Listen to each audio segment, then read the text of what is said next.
Hello and welcome. We're excited to get started here shortly with Intersection for 2025. Glad you've joined us today. We have Dr. Dan Bouchelle today as our guest speaker, and we'll be talking about learning from the global church.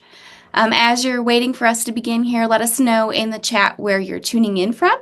We love to hear where people come from and join us today. Um, all right. Let's see. All right, Carson, Dan, let's go ahead and get started.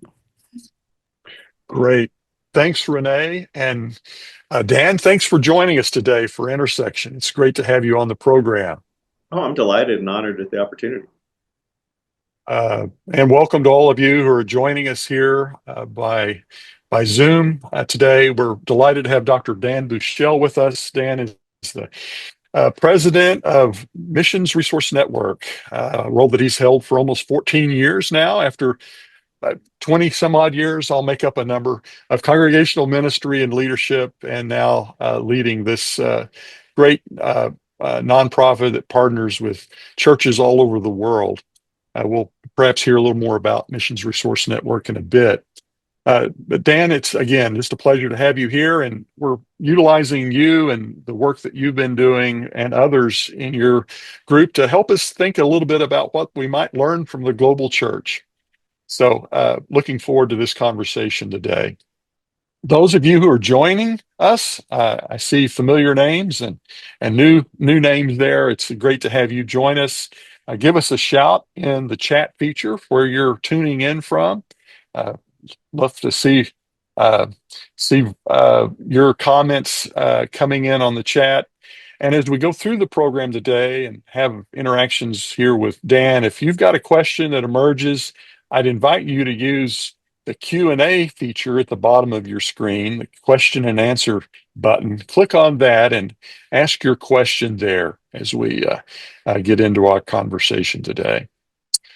All right. Before we get into our conversation, as our practice, I'd like to invite you to a minute of silence, a prayer, as we invite the presence of God into our conversations today.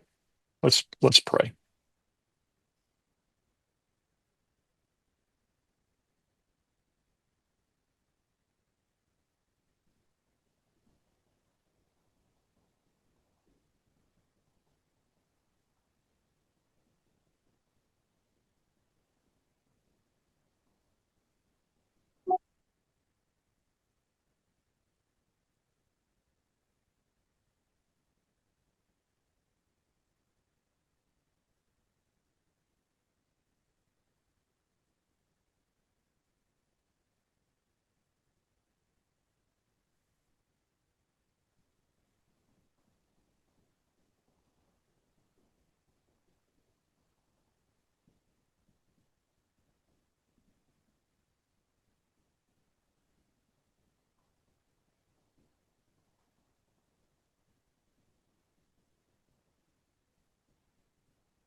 Eternal God, who we know as Father and Son and Spirit, we acknowledge your presence in this digital space today and ask that you would bless us as we seek to learn from the wisdom and your presence in places far from our congregations and from our ministries. Help us to be wise and attentive, and that you would use our conversations today to bless us in the work that you call us each to do. Through Christ our Lord, we pray. Amen. Well, Dan, I mentioned a moment ago, I think you've been at a Missions Resource Network for I'm thinking it's about 14 years. Your organization spends a lot of time and invests a lot of work. It's focused on the work of the church globally. Tell us just a little bit about your ministry, your organization, and how it positions you to listen to voices in far-flung places. Sure, I'm thrilled to do that. MRN was started in '98 to help churches of Christ do mission well together. in spite of the autonomy that we have and the complications around that. As it's grown over the last 26 years, we've shifted as the world has changed around us, and our awareness of the role of the American church has changed. And so we really are focused on leadership development. We are really a leadership development organization. So we say that our mission is to multiply healthy leaders to disciple the unreached and underserved people groups of the world. And so we really don't work with whole churches. We work with the leaders in churches, whether on the American side or whether they're in other countries. We don't have access to entire congregations very much. But we work with the leaders within American churches to help them to partner well, understand their role, partner well to see kingdom expansion around the world. And while we train what we used to call missionaries, we avoid that language now because it has a lot of bad associations and it can get people killed in certain parts of the world. But while we train workers to be disciple makers and church planters, if we're training them, we want them to go to parts of the world where there are no churches, focused on unreached people groups. And that's typically in difficult places, limited access countries where there's a lot of danger. A lot of times the people we're training are themselves foreign nationals who are launching into third parts of the world. And so we talk about the unreached world, and we try to initiate things in the unreached world. And then in the underserved world, that's the part of the world where the church is well established. They have churches and leaders, but they still want help from the outside. And so we don't train people to go be church planters and disciple makers in that part of the world. But we do a lot of leadership development where we come alongside. We talk about being a Barnabas ministry, and we co-create with national leaders in other parts of the world leadership development and networking ministries to help them be stronger and healthier.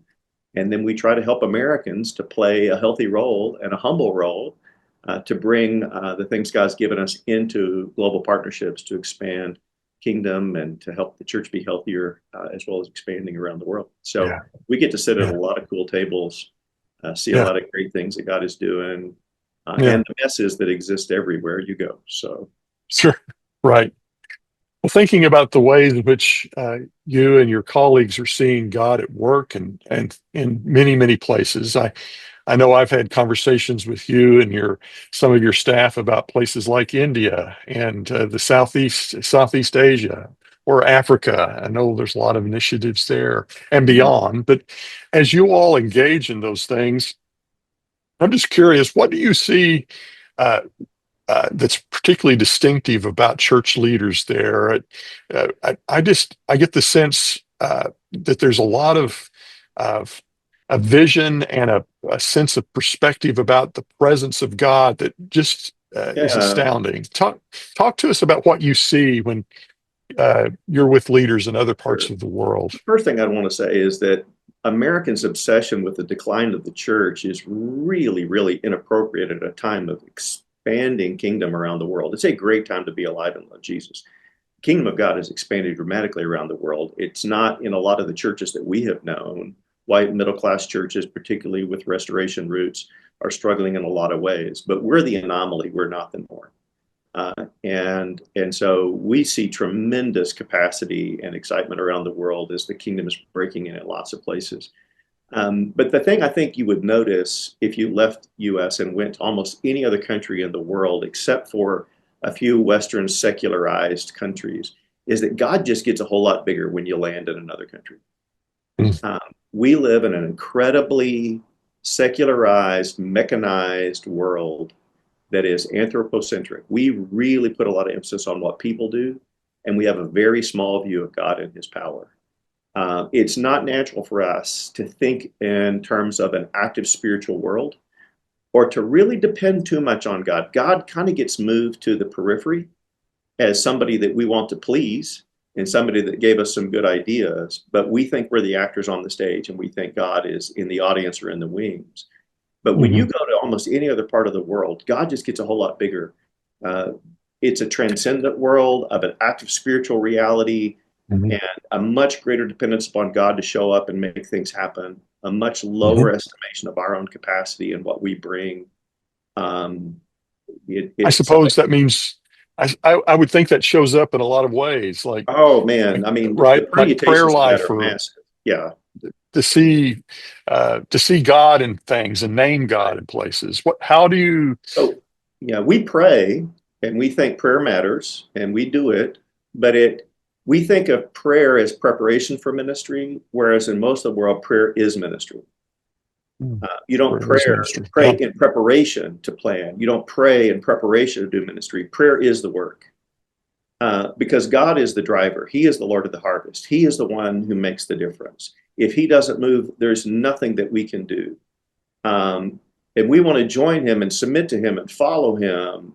But the idea that we would tell God what to do or that we would make plans and ask God to bless them doesn't make sense if you really have an understanding of a holy, transcendent, all-powerful God.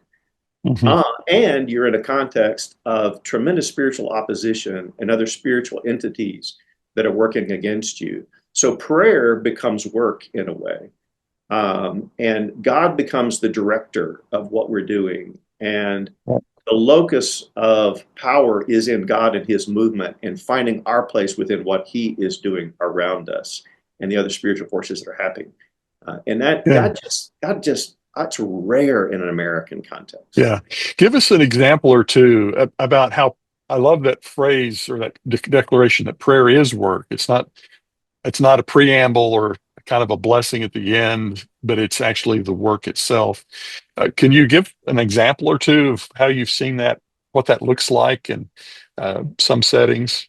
Yeah, well, I mean, if you're looking at where the kingdom is expanding, what you're going to find is the leaders spend a whole lot more time praying and they plan Hmm. their prayer. Hmm. And you'll hear people who have been part of expanding movements of Christ, they'll talk about averaging like 6 hours of prayer a day. Hmm. And, I don't know how reliable those numbers are. I don't know how those are computed. But I know when I'm in other countries and other contexts, prayer times just last a whole lot longer. There's a whole lot more time given to prayer, Yep. uh, prayer before, during, and after events. Hmm. Uh, and the prayer is of a different nature. Hmm. Uh, and so I don't know how to describe that exactly, but all night prayer vigils or multiple days or weeks given to prayer, um, Hmm. and prayer and fasting in Hmm. combination. This Hmm. is just rudimentary normal things. If you're in conversation with a leader and you ask them a question, particularly a strategic question, the answer is often going to be, I don't know, give me a week to pray about that and I'll get back to you. Or give us a month to Right. pray about that and get back to you. We were working with a movement in Cuba that now has launched leaders into North Africa. And they had seen tremendous growth over a number of years. They hit a mark of 20,000 groups around the Cuban island. And so, our staff member who was coaching them, Caleb Sutherland, asked the primary point of contact leader there, a guy named Norland, so what's next? What does God have for you? He said, give me a week to pray about it, and I'll come back to you. And so the next week Yeah. he came back and said, we feel like God's calling us to take the gospel off the island. He said, well, where do you feel like God's calling you to go? He said, give us a week to pray about that and get back to you. So they came back and they're like, we really feel like God's calling us to launch into the Muslim world. We know you're working. And so Caleb said, well, who do you think should go? He said, give us a week to pray about that and we'll get back to you. So the next week, he came up with 4 names of 4 couples, Hmm. and Caleb said, well, those are your best leaders. He said, well, of course, why wouldn't we send our best? That's just a different kind of conversation than we typically have when we go into an American church, where Right. we quickly Yeah. move to strategy, skills, things that we know how to do. And it's not that we don't pray, but it's not our default. Yeah. It's not seen as strategic to pray. We're either doing prayer or we're doing strategy. Instead of prayer being part of the strategy, prayer being part of the work. We listen before we speak. We listen before we plan. We Hmm. discern. And so one of our big things that we say constantly to American churches is spiritual discernment must precede strategic planning. Um, and most churches are impatient to do that work or to draw the whole church into a prayer process before Hmm. making plans. Right. Instead of just telling the church what you're going to do and ask them to pay for it, ask them to be engaged in a season of prayer, of guided prayer around them. And people are not heads about, yeah, we should do that. But then they get nervous We and they're fall. not sure people will do that. And that seems like and it's like, I don't know if people will do that. But you leave the United States, that is a default move. That's the norm in Yeah. most places, unless we have trained them into our way of doing things. which sometimes is the case. Yeah. Uh, Yeah. I was just thinking about how different that is than in many American congregations. You also made a claim earlier that that keeps echoing back around through my head about that when I get off of a plane in another country, God is much bigger there. Uh, my sense is that oftentimes the topic of God is easily something that's sort of up for debate in American contexts. We Christians may posit that there is a God. We talk about him. Um, we're not. We've been talking about prayer, but in a larger sense, um, from what I'm gathering, that God is actually at work in our world, mhm. and so it shouldn't surprise us that an event takes place or someone shows up on our radar screen, or et cetera, et cetera. That God is actually visibly present. It's not about theorizing about God; it's more a response or an engagement Right. with a God that's present. Am I reading that No, no, right? that's absolutely right. And we're the descendants, the heirs of 300 years of putting God on trial. Um, Ah, Part of the yeah. Western world, we're trying to decide whether we can believe in God and whether God is intellectually credible. And even if we find God intellectually credible, whether we can trust him or whether he's good, And so, C.S. Lewis Yeah, wrote God in the dock, and we have God yeah. we have God in a courtroom on Stand. trial all the time, and we're Right. accusing him. And Hmm. that posture kind of makes sense in our world, and the church almost feels like we have to defend God. Whereas when you leave the Western secularized world, you go into the majority world, God is so holy, so other, so transcendent that the expectation that we could understand God or that we could somehow accuse God just has far, far less credibility. There are a few people in those contexts who have been educated in Western mindset. They're atheists in various places, but that is just a completely different kind of thing. And one of the things that's Hmm. fascinating to me is there's much less theodicy in the places where there's more suffering, and where there's the least amount of suffering, we have the most theodicy. Um, because we expect life to make sense to us, we expect God to make sense to us, and we expect God to serve us and life to serve us well, and things go well. And when they don't, we're angry and we feel like we have been mistreated. Whereas if you have a sense that God is so wholly other and his intelligence, his wisdom is so past our understanding, we couldn't possibly accuse him. The idea that we have to Hmm. defend God for everything is different. Hmm. It's just a Hmm. different mindset. When we started working with Muslim background outreach, and refugees in Athens and Greece and the Middle East and across Europe. One of the things I noticed is a phrase that you'll hear a lot of Muslims say, is particularly when bad things happen, is, blessed be him who judges justly. Uh, God is the judge. He judges. We don't get to determine what justice is. We don't get to dictate to God because he is so incredibly huge, wise, and beyond us. Uh, well, if that's your picture of God, that really changes the way that you do ministry, the way you do Hmm. church, the way that you plan, Hmm. the expectations you have of yourself. It can lead to passivity, which isn't good, and Hmm. fatalism. There's nothing we can do. And, Hmm. and then we have to go, Hmm. no, wait a minute. We're called to be servants with God. We're called to reign with him. We're called to be sons, not slaves. He shares his business with us. And so sometimes we have to encourage people to embrace greater responsibility. But we on the American side need to discover we have a much bigger God, a more active God. Yeah. And this arrogant presumption of an anthropomorphic world where God has to explain himself and defend himself to us in our secularized world just is a killer to spiritual life. Yeah. Uh, Yeah.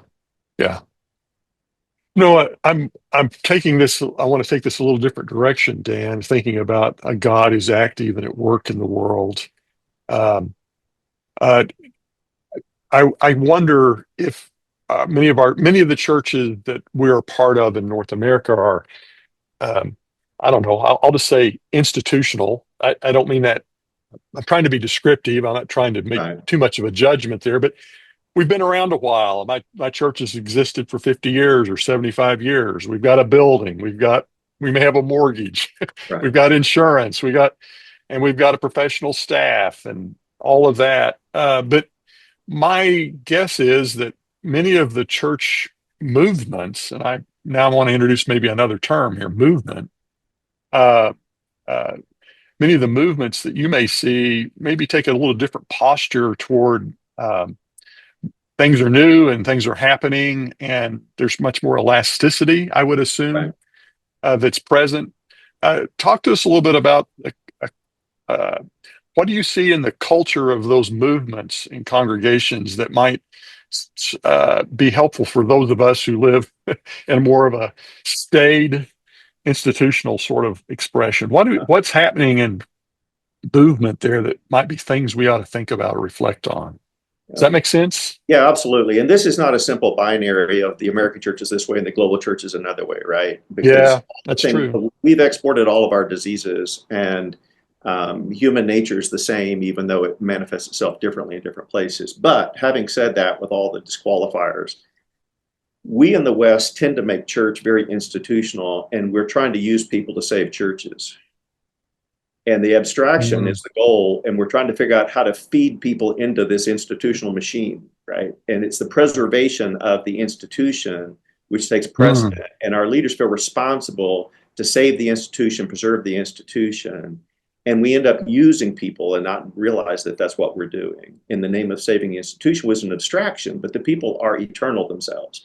That's a much less of a tendency once you leave the United States, and institutions don't have the institutional infrastructure.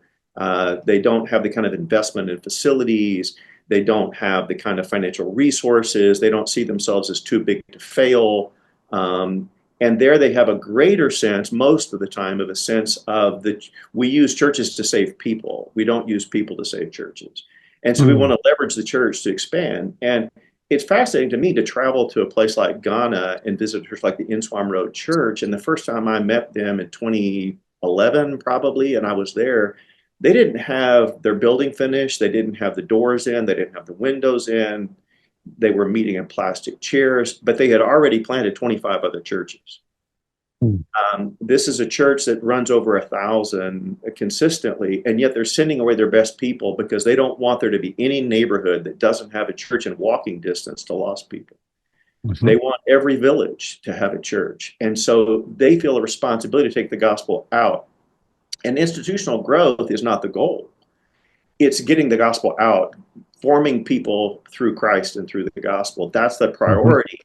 And so, yeah, we want a strong and robust church. We want the church to be healthy, but we're not going to prioritize our event experience. Performance quality isn't the primary thing.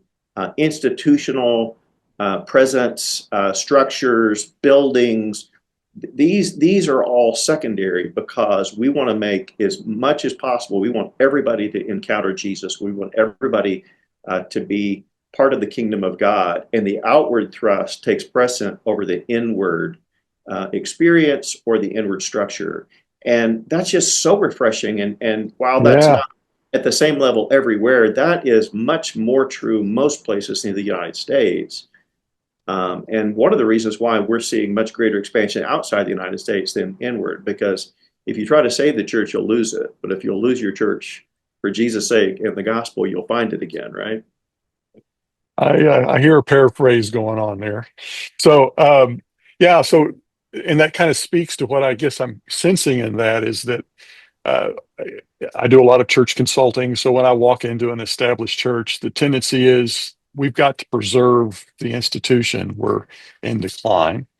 But what sounds like you're seeing witnessed in many global contexts, not all, but many, is more of a deep conviction that's being driven by the gospel and the possibilities of people coming to know Jesus. Sure. So there's a missional, I don't know what term to use for this. I'll say it that way, a missional drive that is front and center, that is dictating everything else Right. that these movements are attending to.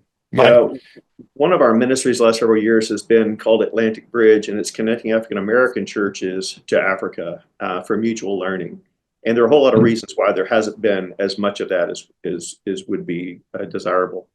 But one of the things that I've seen in taking African American preachers to Ghana, South Africa, Botswana, Rwanda, places like that, is they come back saying, "Wow, they are constantly planting churches. They are constantly going into new areas.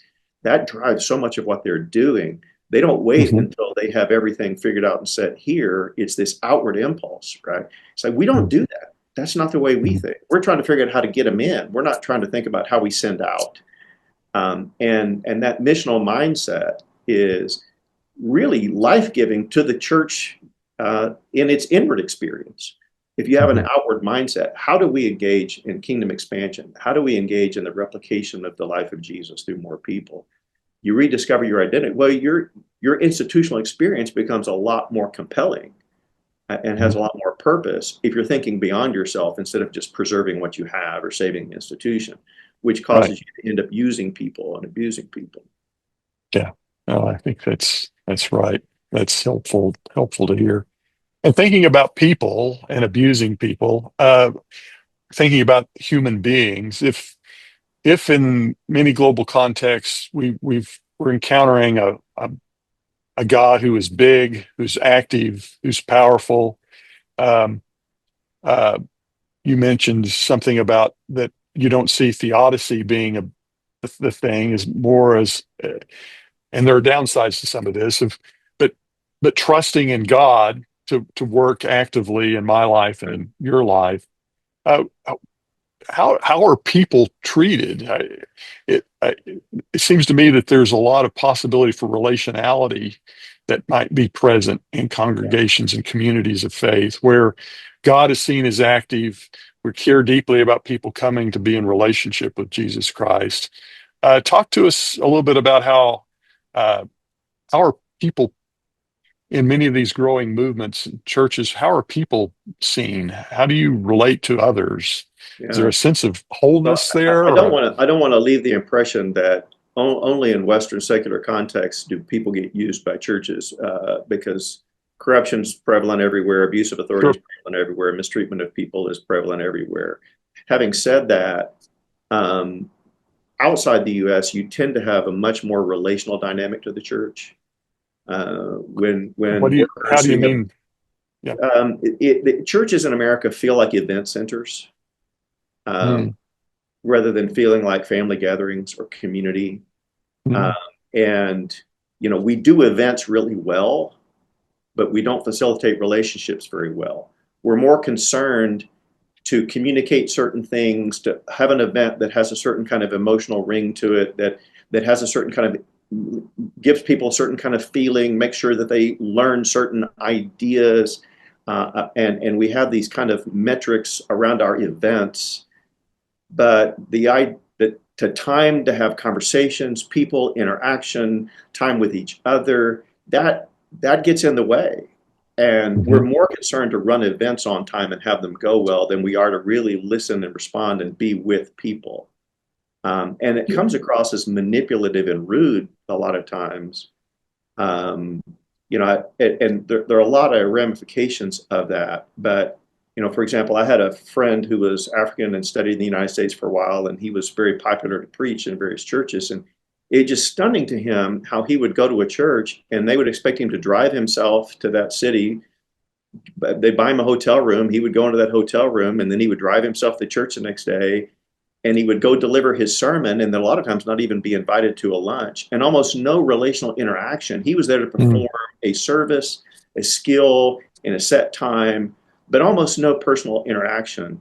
And that was mm, just bizarre. He couldn't understand mhm, that, right? Why mhm. would it be so impersonal? Why would I not be staying at somebody's home? Why would we be not having meals together? Why would we not be having extended conversations? That kind of thing just doesn't really happen in the majority world, where things are Mhm. much more relational. And when people Right. who've been working globally come back to the United States, the biggest problem they have with churches typically is just the lack of relationship, the lack of community. That yeah, we do events really, really well, um, Mhm. and the church around the world watches our events and loves the preaching and loves the worship a lot of the time, and wants to copy that. We're not very good at relationships. We don't have time for people, Mm. um, attending to people's needs, setting aside things, letting what we're doing today flex because of the needs of people that are in the room, things that have Right. happened. Yeah. It's a night and day difference. Just the lack of relational connection that Yeah. we Yeah. Yeah.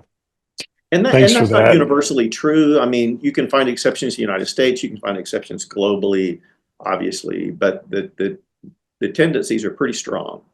I'm just kind of wondering to think about where we see Christianity flourishing in various places in the global South, particularly, um, where more of a collectivist cultures and societies.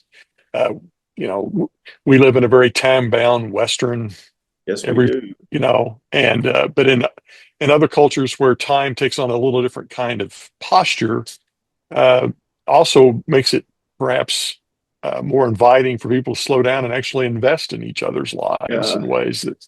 yeah. I just one practical thing that comes from this. I was talking with an African leader, and he was talking about when they do elder selection.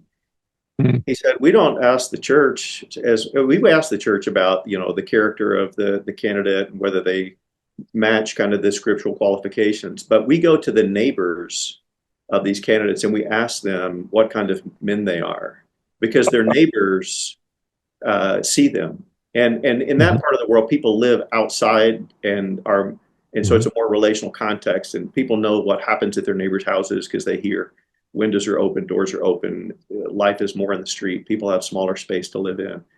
But they consult the neighbors. Well, that's just a much more relational mindset, right? Mhm. Mhm. And we're not looking for somebody who has certain kind of skills and performance in a business context or an institutional context. We're looking for a certain kind of person in terms of how they interact with others in the neighborhood, in the How church, they, yeah. because it's just a much more connected relational context. Mhm. Life is lived more with people. People have greater priority than events and institutions. Right. So is this person empathic? Does this person Absolutely. actually care for the people around him? Yeah. That's Yeah. right. Of Yeah. course. That's good. Well, I'm going back again to kind of take this another direction. And before I ask this question, let me just say to our viewers, we'd love to invite you to ask questions. What questions are being emerging for you as you hear Dan talk about uh, things from the global church, things that he is observing that might be useful to us. So pop a question into the Q&A here. But before I turn to questions, I want to ask Dan, take this a little different way. I keep finding myself coming back to just the fundamental posture about how people perceive God. And uh, uh, when we get off that plane and God is just bigger there, I wonder, how does that play itself out as people? There are many places in the world where suffering is a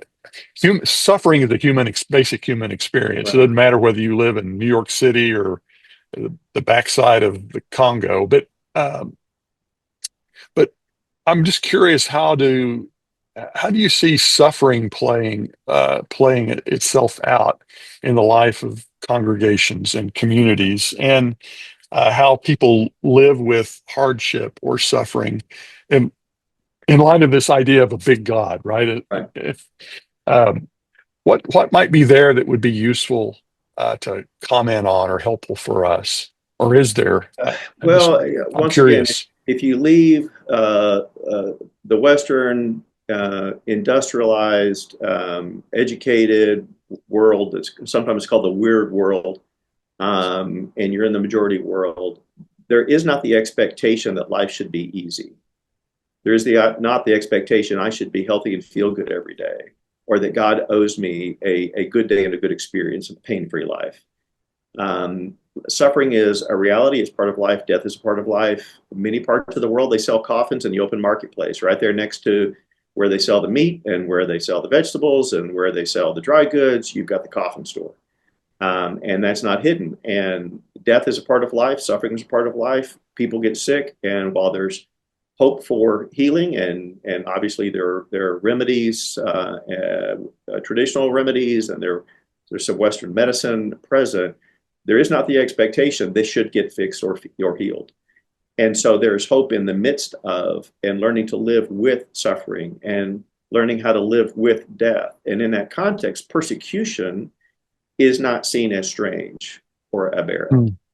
And it's part of, we follow a God who showed up in human form and suffered and died, and there is redemptive power in suffering. And so dying well, learning to live with suffering is important. And we believe in a God who has power and can heal, but he also does not always reveal his reasons for what he is doing. He is doing things we don't understand. We submit to that. We try to find meaning in suffering in those contexts. And so it's very, very different. And once again, I'm not saying everybody in the majority world church has got this figured out and we don't, but we tend to ignore suffering and death and have an entitlement mentality that makes us angry. And we're really, really bad at processing it, where in most of the world, this is a part of life. Mhm. And Yeah. we trust God in it, and we trust that God's working through it. Mhm. And we have hope beyond it, Mhm. because the active spiritual world is impinging on our world in a way. It doesn't seem as radically discontinuous. And Yeah. this has all kinds of practical implications. For example, one of our, Mark Hooper, who on our staff was visiting with some Chinese Christians about their vision to take the gospel back down the Silk Road to Jerusalem through all the Muslim countries. And they call it the Back to the Jerusalem movement. And so Mark asked him, how can we help you with this? And they said, oh, you can't. So what do you mean? He said, oh, Americans don't have the stomach for this. This is going to involve persecution and suffering. You guys can't handle that.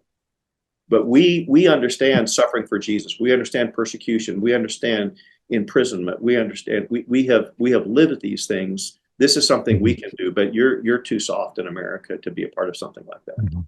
And Yeah. it was just a matter of fact thing, Yeah. because we feel like somehow we're entitled to a suffering-free life, even though we say we follow a crucified God who called us to take up our cross and follow him. Our Right. theology is Yeah. Jesus suffered, so you shouldn't have to, right? Right. Instead of suffering being a part of the life of Christ, and that persecution is the norm. And we don't expect to have cultural power. We don't expect to have privilege. We expect to demonstrate our faith through the way that we respond to difficulty and hardship, Yeah. following a Lord who was rejected and crucified and yet raised from the dead. It's just a completely different mindset Mhm. in the Yeah. majority world, much of the time, most of the time. Right. It's sobering and helpful. Yeah. Thanks. Thanks, Dan.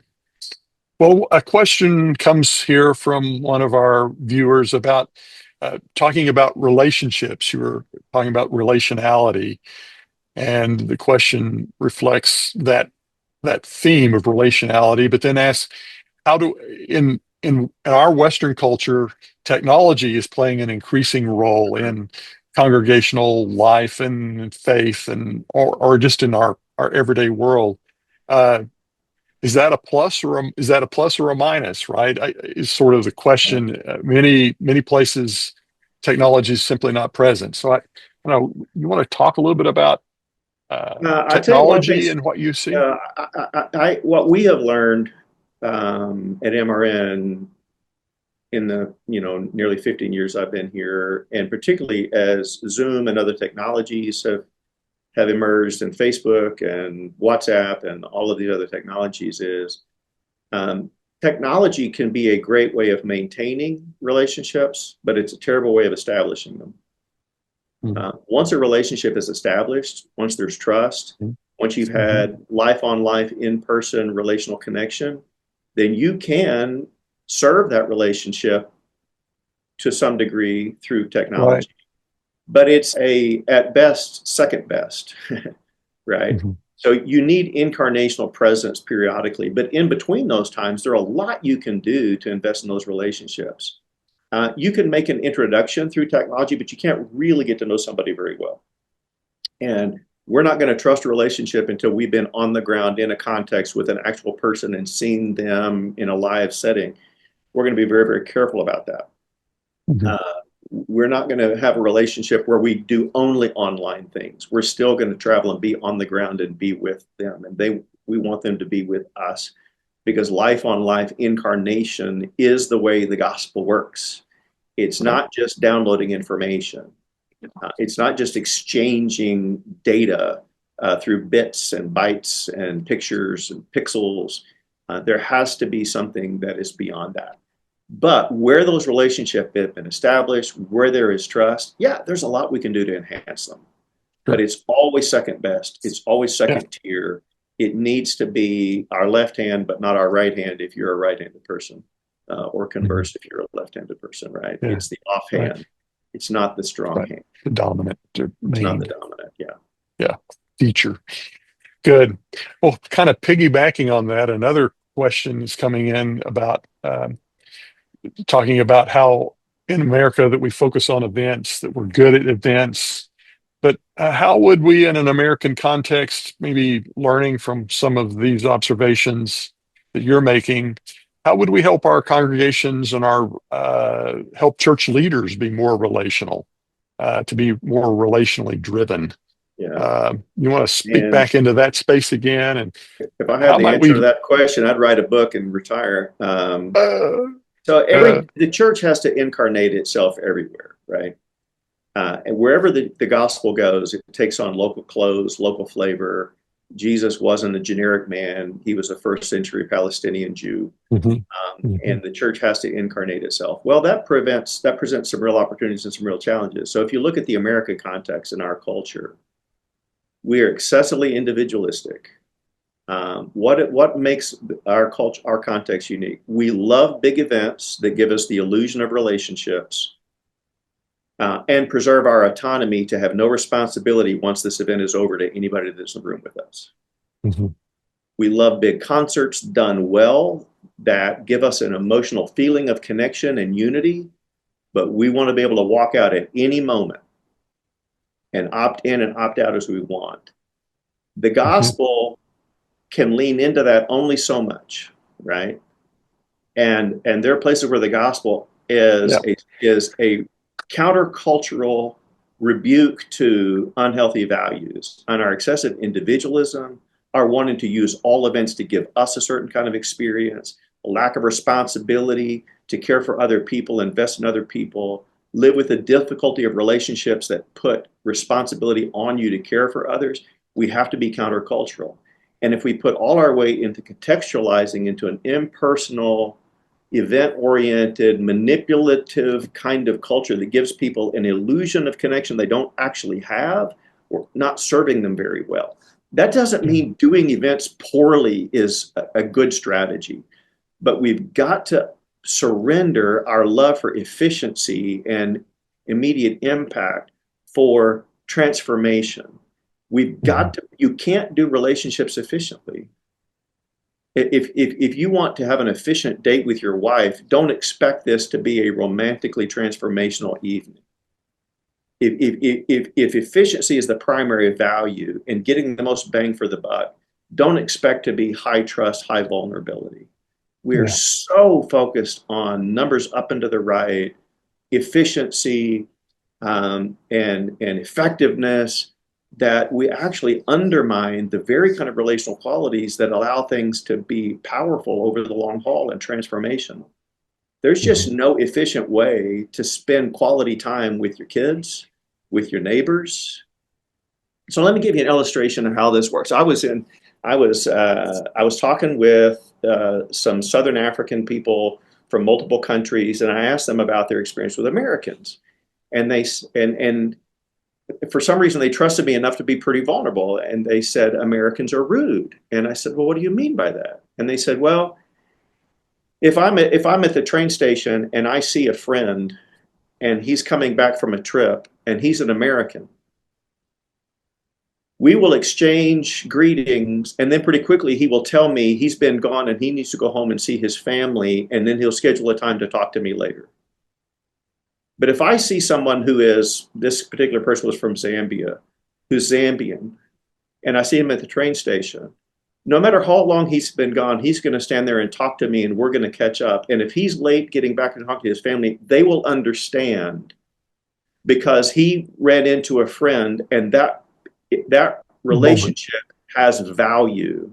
And everybody will Mhm. understand you have to care for the person in front of you. Mhm. And so Americans are rude. Well, now who's right and who's wrong? I don't know. It's a difference of value. And so I respect the person who's trying to care for their family, right? But at the cost of ignoring the person in front of you or making them feel devalued, Mhm. this prioritizing and time management and it can really be harmful. And I guess what I'm saying is the gospel calls us to embrace a lot of inefficiency for the sake of the dignity of the person in front of us, the needs of the people around us. Mhm. And to disregard that so that we can have a greater impact with more people, we may be deceiving ourselves about what's actually happening. And I Mhm. struggle with Right. that because I am very Yeah. efficiency oriented. I'm very Western. I'm very much a prioritized, task oriented person. And yet I have to switch modes when I leave the country. And it's so hard for me. Yeah. And then I get back here and I switch back into this efficiency mode. And I getting things done more important than the people around me. And it's like, how do I overcome that? That's not consistent with the way of Jesus. He was never in a hurry, and the person in front Mhm. of him took precedence, right? Now, Yeah. sometimes he had to leave the city to go care for other people, and he didn't let crowds control him. But there's something there that we're really missing. That's interesting. That's helpful. Thanks, Dan. Another question. I'm jumping around here. I've got a couple more here, and if you've got a question, send it on in. Uh, but another person's asking with regard to homogeneity, that in American churches, often churches tend to be more homogeneous. Um, um, is that what you see in global churches, or is there more And diversity? This that's is a really, really hard, complex. That's really, really yeah. complex, right? And so the homogeneous unit principle of Donald McGavran carries a lot of weight in various places around the world. And there are places in the world that are very xenophobic and where they have very little diversity. Japan, for example, South Korea, highly stratified. Where there is diversity, it is isolated. Um, but much of the world is not that way. And where I see the strongest churches, I see churches where they have been forced to develop multicultural skills because they live in an environment where there are a lot of tribes, a lot of languages, and a lot of cultures. The most dynamic churches I go to almost always have translation, whether we're there or not, because there are multiple languages in the room. And they just adjust to that. Now, that reduces the performance quality of the event. It makes it less Mhm. efficient, and yet we want everybody to be understood. And we live in a culture that is racialized and segregated historically and intentionally through redlining and other kinds of government policies. And so people live in monocultural environments. They work in monocultural environments, and then we come to church and we want them to have multicultural skills. Well, unless you live in New York City or a few places that are atypical, our people don't have multicultural skills because they live monocultural lives. And church may be the only place where they're trying to learn how to be multicultural. And that's a Mhm. huge, huge problem. One thing we can learn from the global church in many places is that multicultural churches are healthier and more dynamic. But you have to reduce your focus on performance quality and efficiency and make sure that everybody feels welcome. And that's just very hard for us to do given our values. This doesn't come from the church, but the church is having a hard time dealing with it very well. And so we're going to Right. have to work harder to put people in multicultural contexts where they're around people who are different and have conversations with people who are different, because we just don't have the skill set in our churches to do multicultural church because our people are very rarely in multicultural environments. Right. So how do we change that? And there's no Yeah. efficient way to do that. Yeah. It's it's a that's a hard one. I appreciate you engaging with that. Another question that comes in, Dan, that I think is worth thinking about uh, with regard to uh, what we call in our world bivocational ministry in Western world. Somebody serves as a school teacher and then is active leading a congregation or maybe planning a congregation, and we think that's a pretty novel thing. But I'm this questioner is sort of asking, what does that look like in other parts of the world? Talk to us a little bit about what we Yeah, call bivocational thinking. I spent 22 years being a professional preacher, minister, got a lot of formal training and degrees and things like that, and had a church that, even though I might have felt like I could have made more money if I'd gone into another profession, I was well taken care of, had a very stable financial situation most of the time. And this kind of professionalized ministry of people who have theological training and all these kind of, that is just so abnormal in the global church. The kind of resources to do that, the kind of institutional presence to do that, the expectations that go with that, that is a rarity. Most churches around the world are led by bivocational people, and lay ministry is much more powerful. Now, that doesn't mean that they don't have a preacher, that they don't have a primary pastoral presence. They often do, but very few places in the world can these churches afford to put that person on full-time support and then turn the leadership of the church over to that person. Mhm. That's a very, very rare thing. Right. And frankly, where the church is most dynamic and growing, that's not very common. And so I'm all for, you know, theological formation and education and equipping, and everywhere we go, people want that. The primary thing we get asked for from churches outside the West is for leadership development. Most of the time, if this is a full-time person, they're on foreign money, and then that creates all kinds of problems. It doesn't replicate very well. And then there's a lot of protection around that money. And so I don't want to Mhm. multiply other leaders because they might end up with some of the resources I have. And there's no way I can find all the American money for them. And so full-time professional clergy is just unworkable in most of the world, particularly in what we call as underdeveloped countries. I hate that language because it assumes a single continuum of development, and it really is only talking about money and technology. But I think you know what I mean. Mhm. And so countries that don't have the same kind of financial and technical and economic opportunities, Mhm. if the church is gonna grow, is going to replicate, it's going to have to do so with lay-led disciple makers. And you're looking at more rabbit churches than elephant churches. And it's Mhm. equipping and empowering common people to make disciples of others. Um, Right. yeah. Right. Yeah. I appreciate that. That's good. Yeah. It's actually is what's going to be happening in North America, I think, That's where we're headed. within Yeah, it's that's very much where we're headed. already among us, and maybe the movement of American churches will be stronger for it, right? That to Eventually. see eventually, yeah, eventually, eventually. Well, Dan, I really appreciate your time today. This has been very delightful. Appreciate the questions that have come from folk. We're about to start landing the plane here. I'd just be curious, Dan, as you think about your experiences, the experiences of your organization in global contexts, and you think about some of the questions maybe that have been raised, what what would be the one thing as we kind of begin to move toward the landing strip here? What would be the one thing you'd want to leave our viewers with as you think about the global church, you think about North American congregations, what we might learn or glean from our brothers and sisters in other places? Can I What pick would you say? two? Can I pick two? Well, all right, take two. You need a bigger God, and you need a bigger Yeah, mission. yeah, Uh, you need a bigger yeah. God and a greater awareness of His ability and more humility, in following His lead in the world. Mhm, And you need a bigger mission. It's not about you, and it's mhm, not about your church, and not about your institution. mhm, The question isn't how do we get lost people in our church, it's how do we get Christ and lost people. mhm.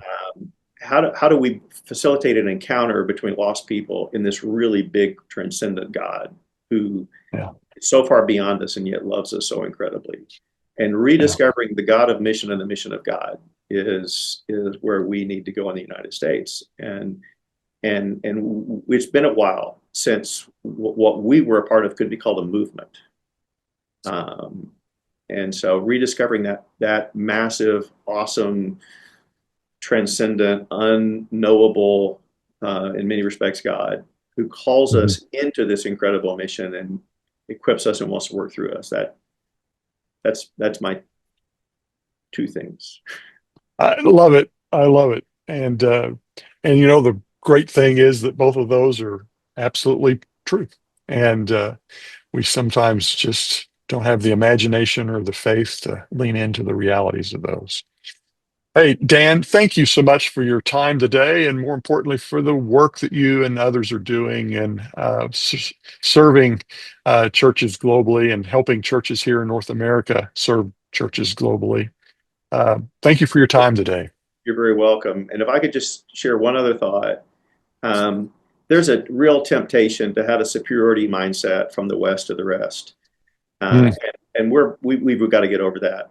But the yeah. inverse is also a problem. The church is a hot mess everywhere if you get close enough to see it. Mm, And that means that there's a role for us, and we have strengths to bring to the party. We have things that we need to bring and put in mm, service. And so it's not like the global church hasn't figured out we're the ones that are all messed up. We have a great God, and all of us are messed up everywhere. And so idealizing the outsider can relieve us of responsibility. Um, mm. and failure to recognize their strength and a superiority mentality doesn't serve us well either.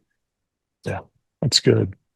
Hey, for those of you joining us today, thank you for being a part of Intersection today. Uh, Renee has posted some of the work that Dan has done and through writing. I would particularly call attention to the book. We're on a mission from God. I think I've got the title right, but there's a link in the chat there that you can find your way to some of Dan's work that might be reflected in our conversations today. Um, so take advantage of the opportunity to see some more of Dan's work through that book and the other titles that Renee has posted. Uh, Thanks again for being with us today. We're looking forward to being with Mark and Samjung Hamilton on February the 18th. They've got a new book out on the Bible, story, ritual, prophecy, and wisdom.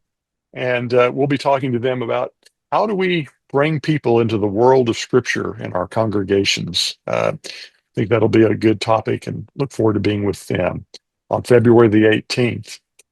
All right, I want to say thank you to Renee for hosting us today and for all of you participating. This recording, someone asked a question I see here, is being recorded and will be made available in a few days. If you've enrolled to be here today, you'll get a notice of that. It'll be posted on the Siburt Institute website. Dan, thanks again for your time today. Again, blessings to your work, and thank you all for joining us. Goodbye now. My honor.